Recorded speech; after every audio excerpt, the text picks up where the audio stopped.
And yesterday was a ton of fun, dude. It was fun watching this Lions offense. It was fun watching this Lions offense, just watching it from a creativity standpoint. And the thing that had everyone freaking out was watching the game and seeing this. Seeing this dude right here with the reading glasses on. The reading glasses in the play call sheet. So this right here is the image that everyone saw when the game started. And it had social media in Lions, the Twitter sphere and Lions social media, all the fans going crazy. Everyone's asking, is Dan Campbell calling plays? Is Dan Campbell calling plays? And I will say, Dan Campbell does not look like this every week. Number one, he doesn't have the reading glasses on. But number two, he'll have a play call sheet on him. But the way he was staring at the play call sheet, it was pretty evident this was different. This wasn't something that you see every single week from Dan Campbell. It was something different.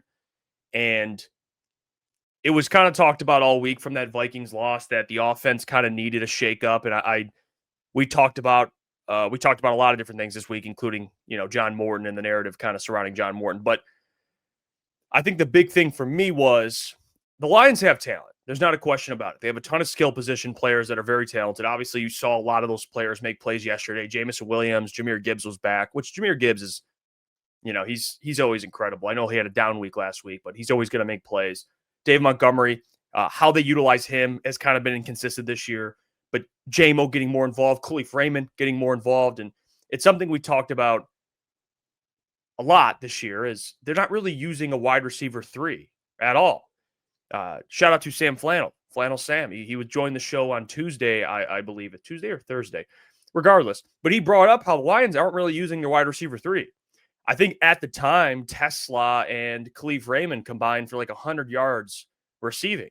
And what we know about this Lions offense over the last couple of years is that wide receiver 3 is always tallying anywhere from 500 to 600 yards. Tim Patrick, I see Shift Guy in the chat. Tim Patrick was a big part of this offense last year. So, they're running a lot of 12 personnel because of different reasons. Schematically, that's really what they want to do. And Brock Wright's getting more involved. But I think partially it's definitely because of the O-line. They're having an extra blocker out there. But yesterday, it felt like they ran a lot of 11 personnel. They got back to what they usually were doing. And they ran a lot of 12 last year, obviously. But they just weren't using their wide receiver 3. I don't know if they weren't drawing up plays for Khalif or whatever the case may be, but it felt like yesterday they changed that, and they got Caleb Raymond involved a lot, and he made a lot of plays.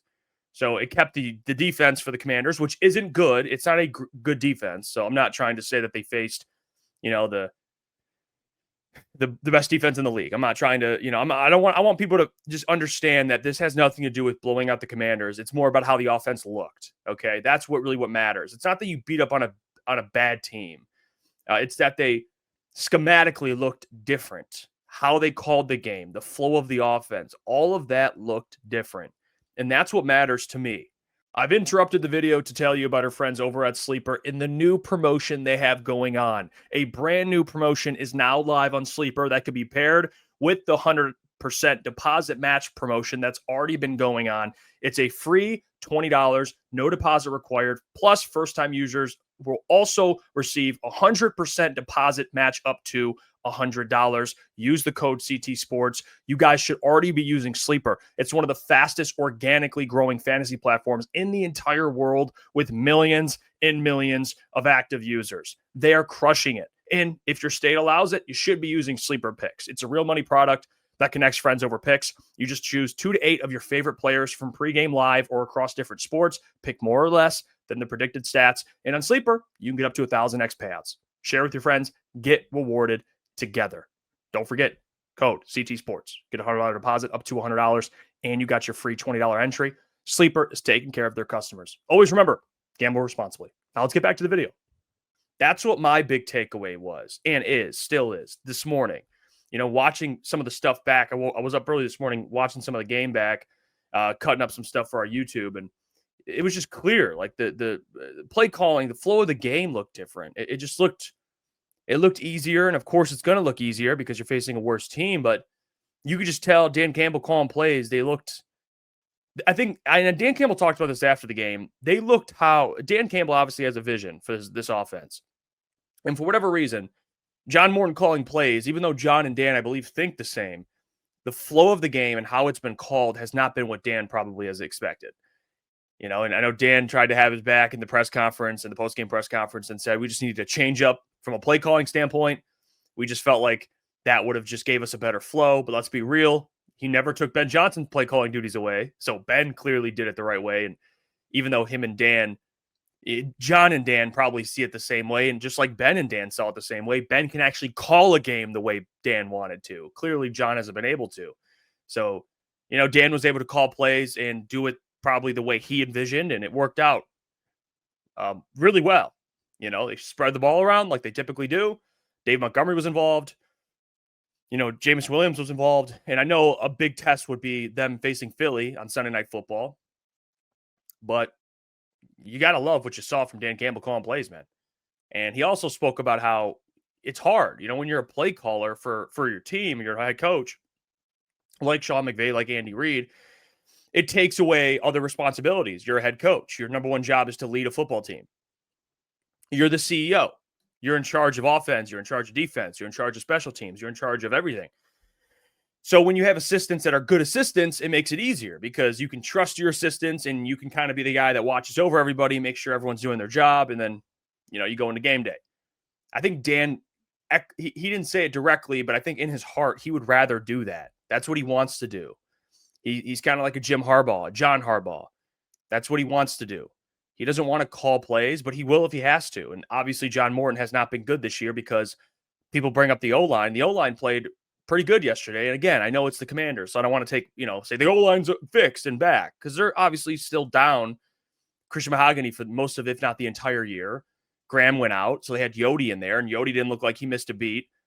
And they had Tristan Colon in at times at center, but the O-line, Dan Campbell did a good job scheming around an O-line that has injuries. He did a really good job. And again, it's hard to measure because they didn't face a great pass rush for the Commanders. But regardless, it just looked better. And they were in a better flow. You could tell watching the game. They were in a way better flow offensively. And this is what, to me, is very telling. Now, I'm going to play this clip of Jahmyr Gibbs, okay? I watched all the player interviews, and this stuck out to me the most because Jared Goff, obviously Jared, and I say this every time I talk about Jared Goff's press conferences, they're so boring. You're not going to learn anything new from Jared Goff speaking, which, by the way, I don't mind. I don't mind my quarterback. If I'm a head coach or a GM, I like my quarterback to, basically say pretty much nothing. So I'm not mad at it, but I don't listen to Jared Goff to get information. I listen to the other guys because I know they'll slip up and I know they'll say stuff. Just like the offensive line last week was basically saying the complete opposite of John Morton, which that should tell you right away that things aren't going the way that they expected.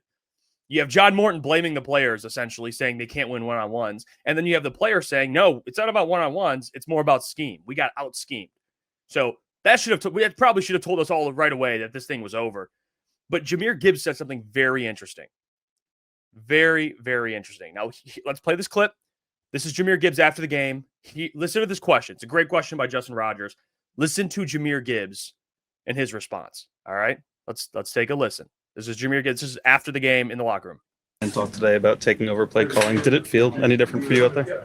I mean, like the flow and stuff, like I feel like it was just, you didn't know what we were going to run. So, he's been here for a minute, so he knows how the offense runs. So he's called plays here before. So, I wasn't here, but I've seen that. So, yeah. Does it feel good to have kind of, a coach like that when things aren't going as well as they could have been, that he can step in and kind of handle things? Say, I got this. Yeah, you always want a coach that can, he knows what to do at all times. He's a leader, and also he's called plays before. So, overall, he's just an amazing coach. So, yeah. Please tell me you heard that. Please tell me you heard that. Jahmyr Gibbs said they just didn't know what we were going to run. Okay, so basically what you're saying is what Booner just said. So what you're saying is John Morton's predictable. Is that? And then I think he realized he said that, and he was like, shit. Yeah, he just knows this offense. Well, your offensive coordinator should know this offense too. He should know. He should definitely know this offense. So, yeah. Jahmyr Gibbs pretty much just let out what the media, and by the way, I don't think that was Justin Rogers. That's my mistake. It might have been Nolan who asked the question. Regardless, whoever asked the question is a great question. And Jahmyr Gibbs slipped up there and essentially said that they without saying it, without really getting into it, but they've been predictable. They've been predictable offensively, man. And that's what Graham said this week. He said we got out-schemed more so than one-on-ones.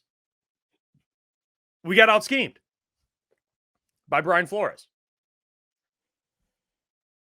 Brian Flores out-schemed John Morton, which we haven't seen too much of with Ben Johnson versus Brian Flores. So clearly it's a play calling issue. And I want to make this very clear, okay? John Morton, I believe, is a bright dude. I think he knows offense. I think he knows the pass game. He was the pass game coordinator with the Broncos. And Bo Nix had a lot of success. But that's really, I think, in my opinion, I think that's what he is in the NFL. I think he's a pass game coordinator. I don't think he's a play caller. You can know offense but not be able to call plays. Those two things are true. You can be a bright guy offensively. You can know X's and O's. You can watch a ton of film. John Morton, I believe, busts his ass. They talk about it. He doesn't leave the film room or doesn't leave his office till Friday night. I think he works hard. It's not a question of if he works hard. It's can he call plays? Those are two different things. And that's what I harped on this offseason when discussing John Morton and why I was more hesitant. I mean, Lukas straight up said, I don't believe in the guy. I tried to give him a chance, but my biggest worry is play calling is a different task. It is a flow. And I think Jared Goff, I forgot who it talked about. It might have been Jared Goff. I think he talked about it a little bit, but he said it's something you can't really teach. It's like a feel of the game. That's essentially what it is. It's a feel for the game. It's knowing when to call plays. It's this constant chess match within a game facing other defensive coordinators. And Johnny Moe, for whatever reason, just can't do that. What I do think John Morton does that Anthony Lynn can't do, and this is why I think he'll stay, even though he got demoted, is I don't think Anthony Lynn was prepping Dan Campbell like John Morton has been doing. I believe John Morton can prep Dan Campbell, can watch film, can help out in the pass game, and I think Dan talked about that. I believe it's true. I think John Morton can get Dan Campbell ready to go. Don't touch the play call sheet, though, John. Appreciate it. Don't touch it. All right? Stay away from it. Don't do it. I mean, it's like any workplace, any business. You can be good at, a lot of things within a company, but maybe you just can't be the head of something. Maybe you just can't run it. Maybe that's not your forte. Like, I think John Morton knows offense. I think he could help out offensively. He could be an assistant. But to be the man in charge, for whatever reason, it's just not a good mix for him. And that's okay. It's all good. But Dan Campbell now realizes, I don't know if John Morton's the guy for this job. Maybe he's just the guy that'll help me get ready. Maybe he's just billed as an assistant, which, by the way, has been the storyline of John Morton's career. He's been an offensive coordinator in the NFL one time, and he was fired. And at the time, I'm looking at this thing going, okay, well, that's odd, but it is the Jets. I mean, but the problem he had with the Jets was play calling. It was, bailing on the run, passing too much, whatever the case may be. And it might be different issues now, but it's a predictable offense. That's what Jahmyr Gibbs kind of hinted at. They didn't know what we were going to call. And Dan Quinn is a bright defensive guy. So Dan Campbell can give credit and say, the way the players were playing, anybody could have called plays. Dan, let's be real here. If that was the case, you wouldn't have taken the play call duties away. So clearly it's working with Dan Campbell calling the plays. He did an excellent job, and credit to Dan Campbell. Because like I said, although I don't think ideally, I don't think Dan really wants to call plays long-term. He does what he has to do. That's what Dan is, man. He's a team guy. He'll step up when he has to. And even though it's a difficult task to be a head coach and call plays, because you have to be focused on everything within your club. And when you're focused on offensive play calling, and you have to give a lot of your time to that, it's hard to balance everything. But he did that, and he did it at a high level. So credit to Dan Campbell for it. But there's no way in hell he should ever be calling plays, John Morton. And this is from Nolan Bianchi. He tweeted this out. This is Dan Campbell after the game talking about the change up at OC. All right, here's Dan Campbell talking about it. Can't see it. Can't see anymore. But you talked about some changes coming in. I mean, just talk about it. Peers, if you were calling players, what was the mindset behind changing things up? What you calling players? Yeah, it was just let's try something a little different, right? And look, I know what I want to do. I know how I want to do it. Now, that being said, this is a collaborative effort now. I mean, I was taking input from John Morton that whole time and the other coaches. So, hey man, what do you think here? Third down. All right, we get into this 3rd and 7 plus. Blah blah blah blah blah. All right, where are we at? Give me the. So this is all encompassing. We all work together. Coaches did a hell of a job. But I just wanted to change it up a little bit. Let's just see if maybe a different play caller can maybe get us a little rhythm. That's all. And it honestly is nothing more than that. I know you're probably going to want to ask questions about, well, what about this, or I heard this. It's not that. This was a change. We made a change. It was good for today. Yeah, you made a change, and it was great for the day, and it's probably going to be good for the rest of the year. All right, this is a permanent change. It's not just a temporary. This isn't like, hey, we're going to switch things up. This is a move. Changing a play caller is a move you can't walk back. You can't. That's why it's like benching your starting quarterback when there's question marks surrounding him. Your backup throws for 300 yards and wins. You're not putting your starter back in the game. All right. You've made the change. You already went there. You can't go back, especially when you have that much success. So you're in. Morton's out. He's out of play calling, at least. He'll help Dan get ready for the game, but the change is permanent. This is a permanent change, and it's an excellent change. Like, I know after week 1, there was a lot of question marks with John Morton, and I was obviously destroying John Morton. And, even I was like, you know what? It wasn't a great game from him from a play calling standpoint, but there was such a meltdown offensively. Let's give him some time. And, they beat up on the Bears. They beat up on bad teams. But even when they beat up on the Bengals or they beat up on the Browns, there was still, like in the Browns game, the players talked about, wasn't a clean game offensively, but you know what? We'll take the win. And that was impressive, right? They're like, oh, well, they still won. It wasn't again, they didn't play like they did today. And the Browns defense is obviously not a bad defense. They have Myles Garrett, for example. But you could just tell, like, okay, they still got to iron some things out offensively, but we were all willing to give it some more time.